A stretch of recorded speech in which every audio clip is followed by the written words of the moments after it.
नमस्कार, स्वागत है आपका एबीपी न्यूज में। आपके साथ मैं अखिलेश आनंद हूं। इस वक्त मैं प्रयागराज में मौजूद हूं। संगम तट पर मेला लगा हुआ है। हजारों हजार की संख्या में श्रद्धालुगण यहां पर पहुंच रहे हैं। लाखों तीर्थयात्री स्नान करने के लिए आए थे। प्रयागराज की बात की जाए तो न सिर्फ यह धर्म, आध्यात्म, कला, संस्कृति की नगरी है, बल्कि राजनीति का भी केंद्र रहा। नेहरू गांधी परिवार की तो कर्मभूमि रही, लेकिन अब कांग्रेस के लिए यहां वैसी स्थितियां नहीं हैं। 19 फरवरी को राहुल गांधी न्याय यात्रा के लिए यहां पर आए थे। तब गठबंधन उनका नहीं हुआ था अखिलेश यादव के साथ, समाजवादी पार्टी के साथ। अब गठबंधन हो चुका है और ऐसे में आज न्याय यात्रा में, राहुल गांधी की न्याय यात्रा में अखिलेश यादव भी शामिल हुए। मंच पर भाई बहन और भतीजे की जोड़ी नजर आई, यानी अखिलेश यादव से लेकर प्रियंका गांधी और राहुल गांधी मंच पर मौजूद थे। एक सवाल ऐसे में अब यह खड़ा हो रहा है कि क्या भाई बहन और भतीजा बदल देंगे नतीजा? 2024 का जो लोकसभा का चुनाव होने जा रहा है, उसमें बीजेपी के विजय रथ को क्या यह तिकड़ी रोक पाएगी उत्तर प्रदेश में?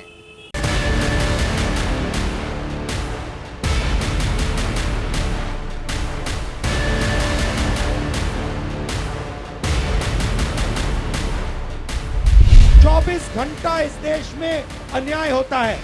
किसान के खिलाफ अन्याय होता है, छोटे दुकानदार के खिलाफ अन्याय होता है, युवाओं के खिलाफ अन्याय होता है, सड़कों पे माताओं बहनों के खिलाफ अन्याय होता है। तो नौजवानों के लिए रोजगार नहीं है। किसान तब भी सड़क पे बैठा था, आज भी सड़क पे बैठा है। फौज में सभी बच्चे गांव के भर्ती होते हैं। वो मान गए कि इनके भर्ती होने से उनकी आर्थिक स्थिति बेहतर होती है, उनके घर परिवार में खुशहाली आती है। इसीलिए उन्होंने जानबूझ करके पक्की नौकरी खत्म की, अग्निवीर टेम्परेरी नौकरी लेकर के आए। गांव, गरीब, युवा और किसान, ये यूपी में इंडिया गठबंधन का एजेंडा है, जिसकी सबसे पहली तस्वीर आगरा में दिखाई दी। एक ही मंच पर भाई बहन और भतीजा। के बाद जो संदेश जा रहा है वो एक ही संदेश है कि भाजपा हटाओ, भाजपा हटाओ, देश को बचाओ और संकट मिटाओ, और अस्सी हटाओ, भाजपा हटाओ।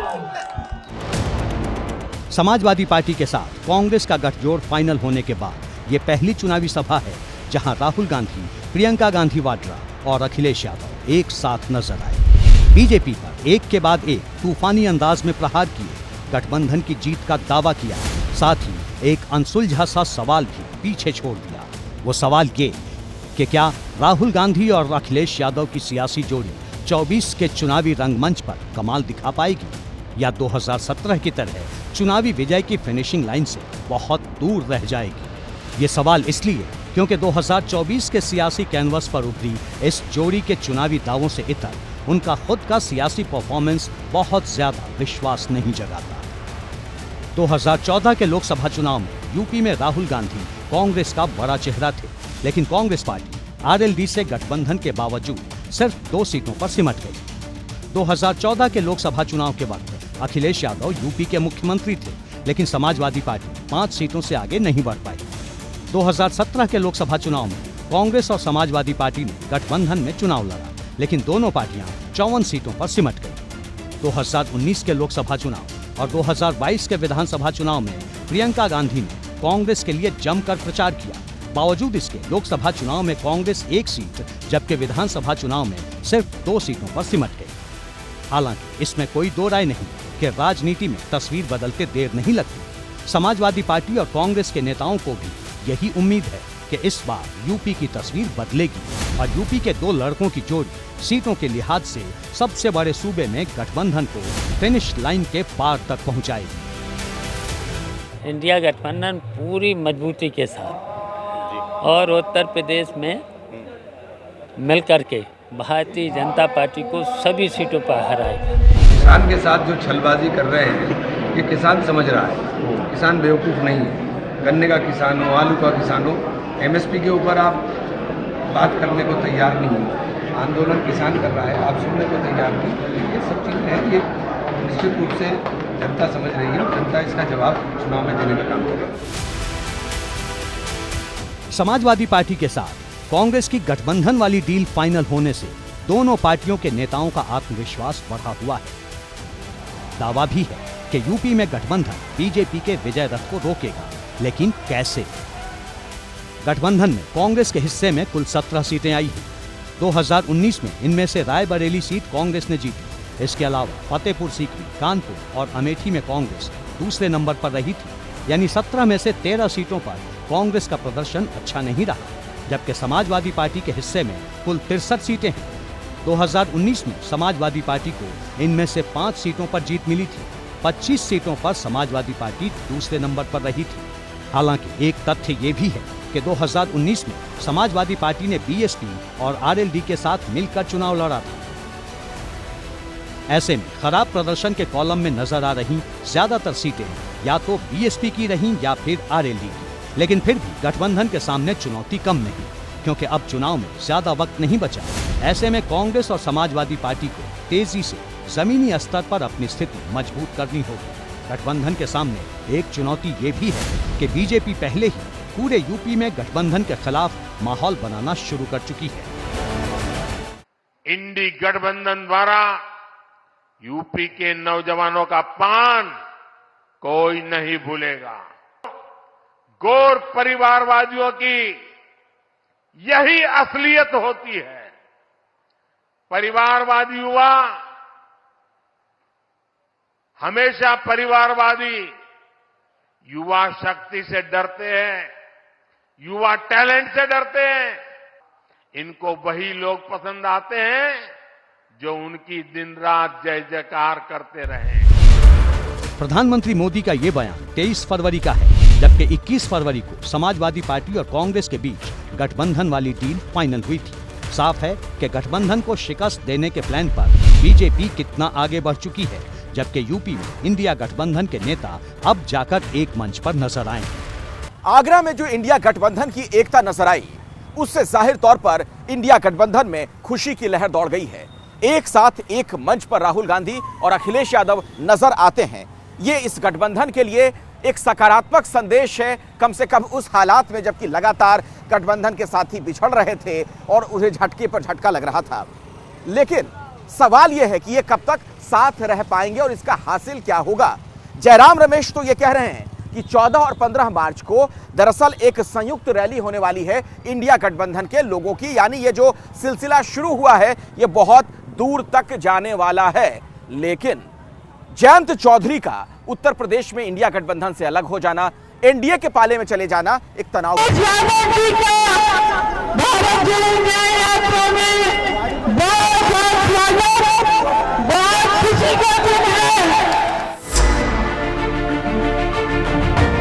कांग्रेस के मंच पर अखिलेश यादव की मौजूदगी के मौके पर प्रियंका गांधी वाड्रा के मुखमंडल से निकला ये नारा नया नहीं है और न ही यूपी के लिए सियासी गठजोड़ की ये तस्वीर नहीं है।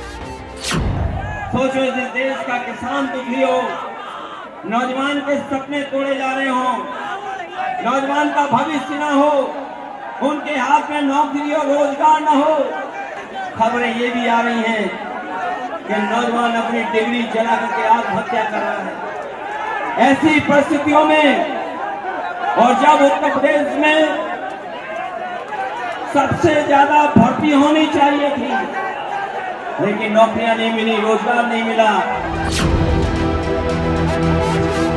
ये नारे देश की जनता लंबे वक्त से सुनती आ रही है। समाजवादी पार्टी और कांग्रेस के सियासी गठजोड़ की तस्वीर भी यूपी की जनता 2017 में देख चुकी है, लेकिन गठबंधन के लिए चुनौती वही है।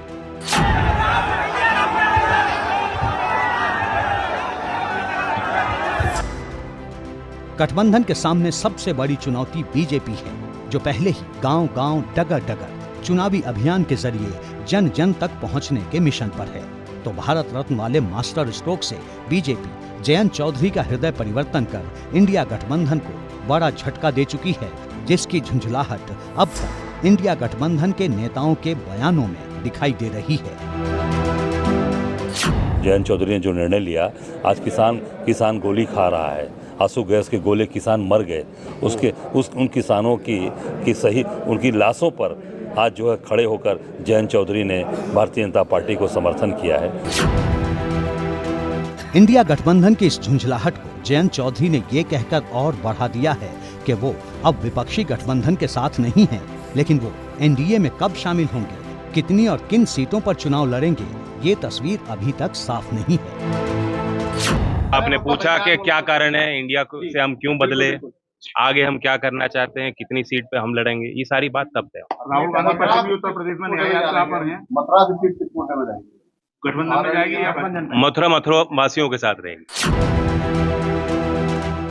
जयंत चौधरी के इस बयान ने विपक्ष की तमाम उम्मीदों को धराशायी कर दिया है, क्योंकि किसान आंदोलन के उभार लेने के बाद विपक्ष के कई नेता आस लगाए हुए थे कि जयंत चौधरी एक बार फिर विपक्षी गठबंधन में लौट सकते हैं। इनमें एक नाम समाजवादी पार्टी की नेता इकरा हसन का भी है। जो हमारे राष्ट्रीय अध्यक्ष हैं जयंत जी, अखिलेश जी, आपस में बहुत अच्छी इनकी तालमेल है और बातचीत है। राजनीति है, गठजोड़ बनते हैं और बिखर भी जाते हैं, लेकिन आपसी तालमेल नहीं बिगड़ते हैं। जो आपस का सम्मान रहता है वो बरकरार है। और अभी औपचारिक घोषणा जयंत जी ने नहीं करी है, हो सकता है वापसी हमारी तरफ ही हो जाए। दरअसल जयंत चौधरी के इंडिया गठबंधन से दूर जाने की झुंझलाहट और वापस लौटने की उम्मीद के पीछे यूपी का सियासी गणित है। जयंत चौधरी की पार्टी आरएलडी की पश्चिमी यूपी में अच्छी पैठ मानी जाती है। पश्चिमी यूपी में लोकसभा की 27 सीटें हैं। इनमें से 8 से 10 सीटों पर आरएलडी का बड़ा प्रभाव है। मथुरा, बागपत, मुजफ्फरनगर, मेरठ और शामली ये वो जिले हैं जहां जाट मतदाताओं की भूमिका निर्णायक है। खास बात यह है कि यही वो वोट बैंक है जो जयंत चौधरी की आरएलडी का सबसे बड़ा समर्थक माना जाता है। एक तथ्य ये भी है कि जाट मतदाताओं में एक बड़ा हिस्सा किसानों का है। जाहिर है अगर जयंत चौधरी एनडीए के साथ जाते हैं तो फिर पश्चिमी यूपी की 27 सीटों पर गणित बदल सकता है। ये बात विपक्ष भी बखूबी जानता है और बीजेपी भी। जयंत भाई का कोई बहुत लंबा चौड़ा फर्क नहीं पड़ता है। किसानों के अंदर बहुत नाराजगी है, किसानों के अंदर बेइंतहा गुस्सा है और उस गुस्से को वो वोट के अंदर तब्दील हो, हमारी कोशिश नहीं है। असल में इमरान मसूद का इशारा पिछले 4 चुनाव में आरएलडी को मिले वोट प्रतिशत की ओर है। 2014 के लोकसभा चुनाव में आरएलडी को 0.5% वोट मिले। 2014 में आरएलडी ने 8 सीटों पर चुनाव लड़ा था।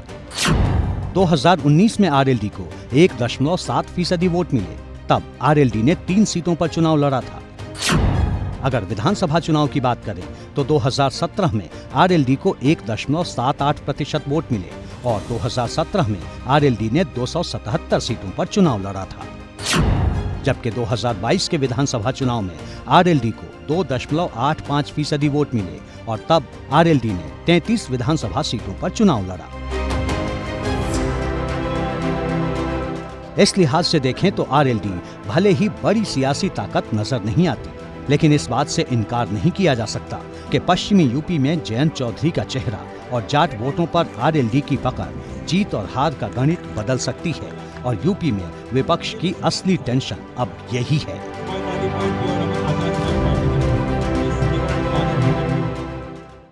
राहुल गांधी और अखिलेश यादव साथ साथ तो आ गए, लेकिन चुनौतियां कम नहीं हैं। और सबसे बड़ी चुनौती तो यह है कि ये दोनों नेता पार्टी के कार्यकर्ताओं को कैसे समझाएंगे कि आपसी मतभेद को भुलाकर अब सब साथ साथ आ जाएं। क्योंकि आप याद करिए ना, कुछ महीने पहले की तो बात है जब अखिलेश यादव ने एक मंच से कांग्रेस को चालू पार्टी कह दिया था। और दिक्कत बीएसपी भी है। बीएसपी एकला चलो की राह पर है। बीएसपी अगर अलग चुनाव लड़ती है तो जाहिर तौर पर समाजवादी पार्टी और कांग्रेस को इसका नुकसान होगा। ऐसे में इंडिया गठबंधन की ये कोशिश है, ये कवायद है कि बीएसपी को भी कैसे साथ लाया जाए।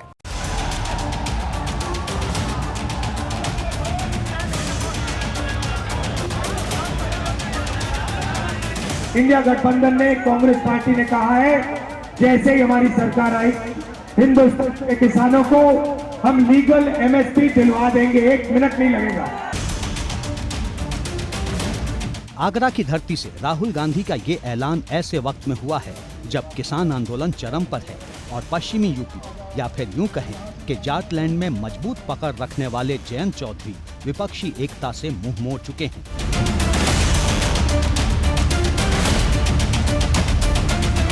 पॉलिटिकल पंडितों का मानना है कि राहुल गांधी और उनके इंडिया गठबंधन के सहयोगियों को यकीन है कि किसान आंदोलन के वक्त छाया एमएसपी की लीगल गारंटी का मुद्दा चुनावी संग्राम में गठबंधन को बढ़त दिला सकता है, तो पश्चिमी यूपी में जयंत चौधरी के पाला बदलने से हुए नुकसान की भी भरपाई हो सकती है। लेकिन क्या एमएसपी वाले चुनावी वादे से वाकई ऐसा हो सकता है? अगर हाँ, तो फिर कांग्रेस गठबंधन में बीएसपी को भी क्यों जोड़ना चाहती है? पहले कांग्रेस नेता जयराम रमेश का बयान सुनिए। हमारे दरवाजे खुले हैं। अगर आपका मकसद है बीजेपी को हराना जी, इंडिया गठबंधन आपके दरवाजे सबको खुले हैं।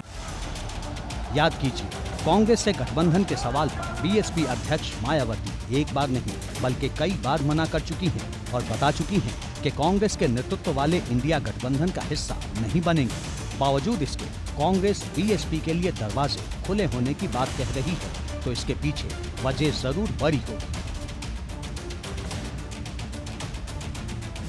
दरअसल 2019 के लोकसभा चुनाव में बीजेपी के बाद बीएसपी को सबसे ज्यादा 10 सीटें मिली। यूपी में दलित मतदाता करीब 20% हैं और इस वोट बैंक पर बीएसपी की पकड़ मजबूत मानी जाती है। हालांकि अगर 2012 के यूपी विधानसभा चुनाव से लेकर अब तक बीएसपी के प्रदर्शन पर नजर डालेंगे तो साफ पता चलता है कि यूपी में बीएसपी की पकड़ लगातार कमजोर हुई है। बीएसपी के कई बड़े नेता पार्टी छोड़ चुके हैं, जिसकी सबसे नई तस्वीर अंबेडकर नगर से सामने आई है। अंबेडकर नगर से बीएसपी सांसद रितेश पांडे ने बीजेपी का दामन थाम लिया है। देश के यशस्वी प्रधानमंत्री आदरणीय श्री नरेंद्र मोदी जी के विजन को देखते हुए जो विकसित भारत की एक कल्पना है, उसमें अपना सहयोग देने के लिए इस बड़े मिशन के साथ भारतीय जनता पार्टी के साथ जुड़ करके और उनके नेतृत्व में काम करने के लिए आगे आया हूं। मैं आपको अंबेडकर नगर के अंदर ही हम देखने को पाते हैं कि 40,000 से ज़्यादा आवास की प्रधानमंत्री आवास की उपलब्धि करवाना, ये सारी की सारी चीज़ें प्रत्यक्ष रूप से देखने को मिलता है कि एक विकसित भारत की यात्रा की तरफ हमारे क्षेत्र को बढ़ाने का काम कर रहा है। ऐसी खबरें हैं कि बीएसपी के कई और सांसद भी चुनाव से पहले पाला बदल सकते हैं। वहीं यूपी विधानसभा में बीएसपी का सिर्फ एक विधायक है, लेकिन इसका मतलब ये कतई नहीं कि बीएसपी को लोकसभा चुनाव के लिहाज से कम करके आंका जाए। कम से कम कांग्रेस और समाजवादी पार्टी तो ऐसा नहीं सोचती। हम तो ये चाहते हैं कि सांप्रदायिक शक्तियों को सब मिलके हराएं। जो लोग उनको हराना चाहते हैं वो हमारे साथ आएं, जो नहीं चाहते हैं वो अपना अलग कारोबार करें। माना जा रहा है कि राहुल गांधी और अखिलेश यादव के एक मंच पर आने के बाद भी इंडिया गठबंधन के नेता मायावती को इसलिए साथ लाना चाहते हैं क्योंकि इस बात की संभावना बहुत ज्यादा है कि कहीं बीएसपी की एकला चलो वाली राह इंडिया गठबंधन के लिए मुश्किल का सबब न बन जाए।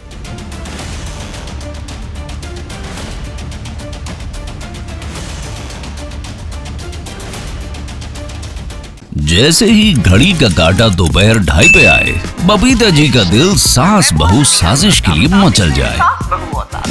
और ये है इनकी बहू, पूरे दिन ऑफिस की टेंशन हो जाए गॉन जब ये करें अपना फेवरेट शो फ्री टाइम पे ऑन। इनकी तरह आप भी देखिए अपना फेवरेट शो अपने टाइम पर और डाउनलोड कीजिए एबीपी लाइव ऐप अपने स्मार्ट टीवी पर।